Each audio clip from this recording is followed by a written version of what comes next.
किसी और से अफेयर था उनका, मुझे पता चल गया था।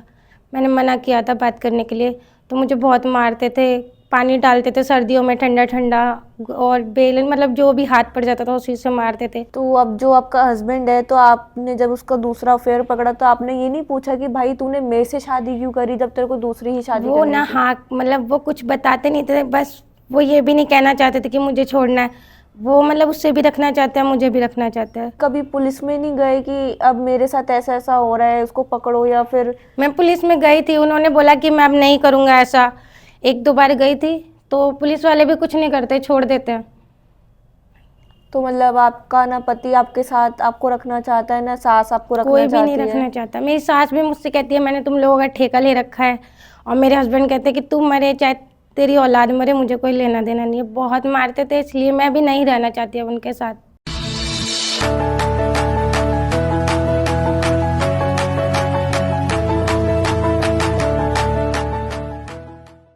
सो hello everyone, welcome back to our channel मायका वही माँ का घर। तो वीडियो को शुरू करने से पहले एक गुजारिश है कि जो ऊपर नंबर्स दिए गए हैं वो सिर्फ ज़रूरतमंद महिलाओं के लिए है, ना ही शादी के लिए है, ना ही अडॉप्शन के लिए है, ना ही आदमियों के लिए है, ना ही ये टाइम पास वाली महिलाओं के लिए है। तो कृपया सिर्फ ज़रूरतमंद महिलाएं ही हमें संपर्क करें, वरना क्या होता है कि जो ज़रूरतमंद महिलाओं की कॉल्स होती है वो इन सब बेकार की कॉल्स की वजह से वो मिस हो जाती हैं, और कहीं ना कहीं फिर उनका गुस्सा फूटता है और फिर वो कमेंट सेक्शन में आके उल्टा सीधा हमें बोलती हैं।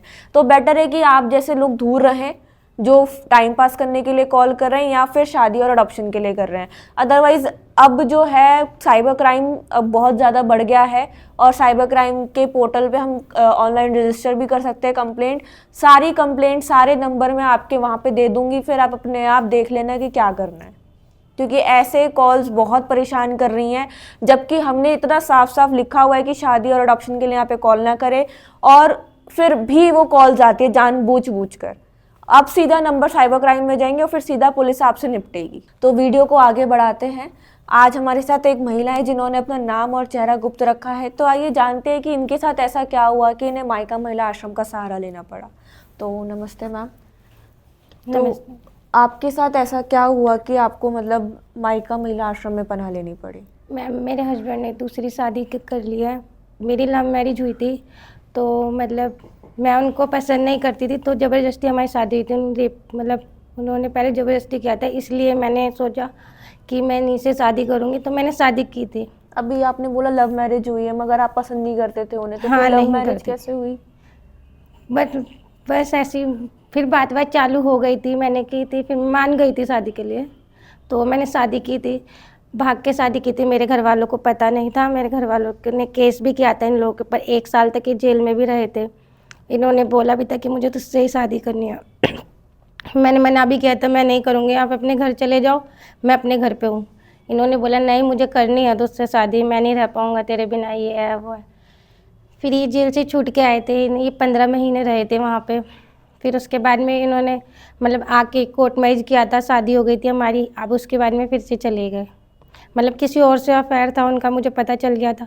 मैंने मना किया था बात करने के लिए, तो मुझे बहुत मारते थे, पानी डालते थे सर्दियों में ठंडा ठंडा, और बेलन मतलब जो भी हाथ पड़ जाता था उसी से मारते थे।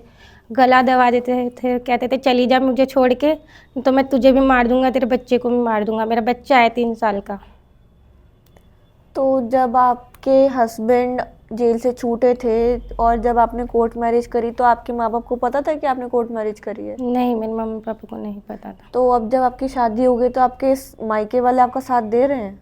नहीं, मेरी मम्मी नहीं बुलाती मुझे, मुझे कोई नहीं बुलाता है, ना कोई साथ देता है। अभी तक मेरी किसी से बात तक नहीं होती है। तो अब जो आपका हस्बैंड है, तो आपने जब उसका दूसरा अफेयर पकड़ा तो आपने ये नहीं पूछा कि भाई तूने मेरे से शादी क्यों करी जब तेरे को दूसरी ही शादी वो करनी ना थी? हाँ मतलब वो कुछ बताते नहीं थे, बस वो ये भी नहीं कहना चाहते थे कि मुझे छोड़ना है। वो मतलब उससे भी रखना चाहते हैं, मुझे भी रखना चाहते हैं। और कभी कहते हैं मतलब उनका मन करेगा वो जब मेरे पास आएंगे, उनका मन करेगा जब चले जाएंगे। और मारते भी बहुत मारते हैं, इतना मारते हैं ना, खाने पीने को ला के देते कुछ भी। मेरे को 3 साल हो गए थे, 4 साल होने वाले मेरी शादी को। कभी मेरी सास ने किसी ने भी मतलब मेरी सास भी दिखावे का, हाँ किसी के सामने मेरी बहू है ऐसे करती थी। मेरी सास है, 2 नंदे है, अपनी बेटियों को बहुत प्यार करती है, पर मेरी तबीयत खराब हो जाए, मैं इतनी बीमार पड़ जाती हूँ, कोई ना दवाई दिलाता है ना कुछ करता है। मेरी लड़की को तो देखते हैं पर मुझे कोई नहीं देखता। तो मतलब आपने कभी पुलिस में नहीं गए कि अब मेरे साथ ऐसा ऐसा हो रहा है, उसको पकड़ो, या फिर? मैं पुलिस में गई थी, उन्होंने बोला कि मैं अब नहीं करूँगा ऐसा। 1-2 बार गई थी तो पुलिस वाले भी कुछ नहीं करते, छोड़ देते हैं। तो मतलब आपका ना पति आपके साथ आपको रखना चाहता है, ना सास आपको रखना कोई भी चाहती नहीं है? रखना चाहता। मेरी सास भी मुझसे कहती है मैंने तुम लोगों का ठेका ले रखा है, और मेरे हस्बैंड कहते हैं कि तू मरे चाहे तेरी औलाद मरे, मुझे कोई लेना देना नहीं है। बहुत मारते थे, इसलिए मैं भी नहीं रहना चाहती अब उनके साथ। तो अब जो दूसरी है उसको भी मारते पीटते हैं, उसको अच्छे से रखते हैं? वो तो मेरे को ही, मैंने एक बार मतलब गई थी अभी दिवाली पे मेरे हस्बैंड के पास में, तो वो आए थे, उन्होंने बोला मुझे माफ़ कर दे, मैं वापस आना चाहता हूँ। मैं मम्मी के घर पे थी उस टाइम पे 2-3 महीने के लिए, तो मम्मी भी घर वाले बहुत सुनाते थे हमारे घर से निकल जा, मनूस है, तेरे आने से घर में झगड़ा होता है, चली जा ये वो। तो मैं वहाँ से मैंने सोच लिया था कि मेरे को कहीं ना कहीं तो जाना है, पर मेरे को यहाँ नहीं रुकना। फिर मेरे ऐसे में हस्बैंड का कॉल आ गया, तो उन्होंने बोला मुझे आ जा, मुझे रखना है और अब आगे से ऐसी कोई गलती नहीं होगी। तो वो मुझे ज़बरदस्ती ले गए थे। फिर उसके बाद में मैं आ गई थी उनके पास में, तो कम से कम 15 दिन में अपनी नंद के पास रही थी। वो मुझे छोड़ के चले गए थे, फिर वो वापस आए थे। फिर उसके बाद में हम गांव चले गए थे, 6 दिन रहे थे कुल में। उसके बाद में फिर मुझे छोड़ के चले गए थे। अब कहते हैं मुझे तलाक दे, मुझे छोड़ के चले जा, मेरी ज़िंदगी में ना, मतलब मैं बहुत खुश हूँ मेरी ज़िंदगी में मत आ, मुझे तुझसे और तेरे बच्चे से कोई लेना देना नहीं, चाहे तू मर चाहे जी। तो वो बच्चा अकेले आपका तो है नहीं? वो नहीं मानता है, उनको कोई लेना देना, कहते हैं बच्चे को देना तो दे, नहीं देना तो चली जा। बच्चा भी कितने साल का है आपका? अभी जनवरी में 3 साल का हो जाएगा। तो आप अपने बच्चे के साथ यहाँ आए हो? हाँ, अब कितना टाइम हो गया आपको माइका महिला आश्रम में रहते हुए? मुझे 1 मंथ हो गया। तो जब आप इधर आए थे अपने बच्चे के साथ, 3 साल के बच्चे के साथ, तो क्या आपसे किसी भी प्रकार के यहाँ पे रहने के लिए पैसे मांगे गए?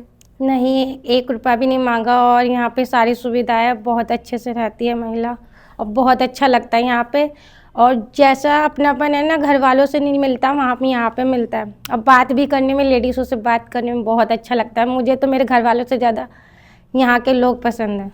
तो जैसे बहुत सी महिलाएं यहाँ पे आरोप लगाती है कि हम खाने के लिए रोटी तक नहीं देते, तो ऐसा कोई है आपने ऐसा देखा? कुछ नहीं है, इतना खाना मिलता है ना कि घर में तो कभी मिला ही नहीं है। और मैं तो रात दिन भूखे रहती थी, सच बताऊं, मैंने ना मतलब इतनी भूखी रही हूँ कि मैं मेरे 9 मंथ की प्रेगनेंसी में मैं ना ज़्यादातर करके ना बहुत कम खाना खाया होगा। सब खाते थे मेरे घर में खाना, पर मेरे को खाना तक नहीं मिलता था। बहुत बुरी हालत में मेरी प्रेगनेंसी गई है। वो प्रेगनेंसी तो कोई जल्दी से भूलता नहीं है, कोई भी लेडीज़। इसलिए मेरे को तो कहना है, प्रेग्नेंट लेडीज़ भी यहाँ पे आ जाती है ना, तो वो उसके लिए तो बहुत फ़ायदेमंद है।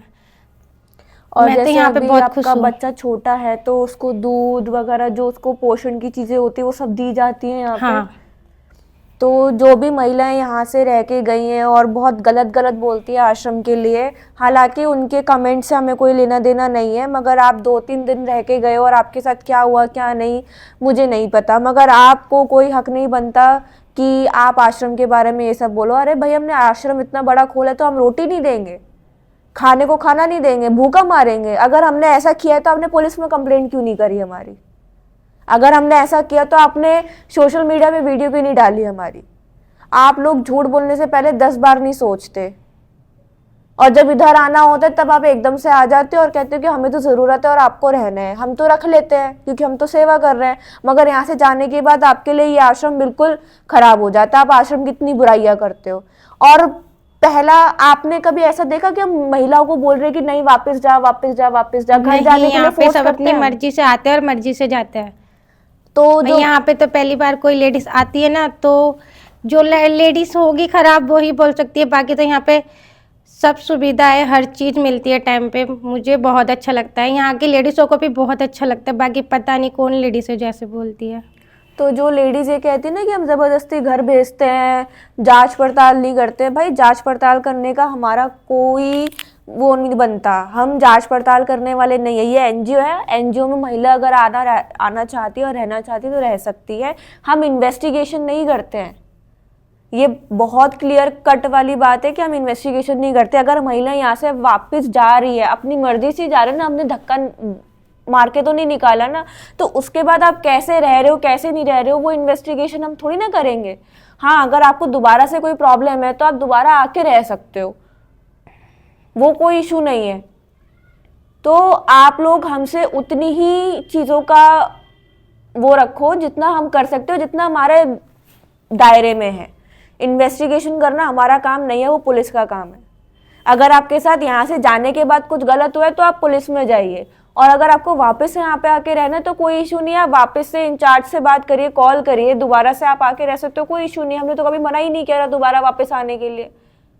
तो आप अपनी हरकतों को सुधार लो। जो नीच औरतें हैं ना, जिनके लिए ये मायका सिर्फ ज़रूरत के टाइम पे उनके लिए अच्छा था, और जब यहाँ से चलेगी ज़रूरत पूरी हो गया, ख़राब हो गया ये मायका, तो वो लेडीज़ ज़रा दूर रहे यहाँ से। समझ आ रही है?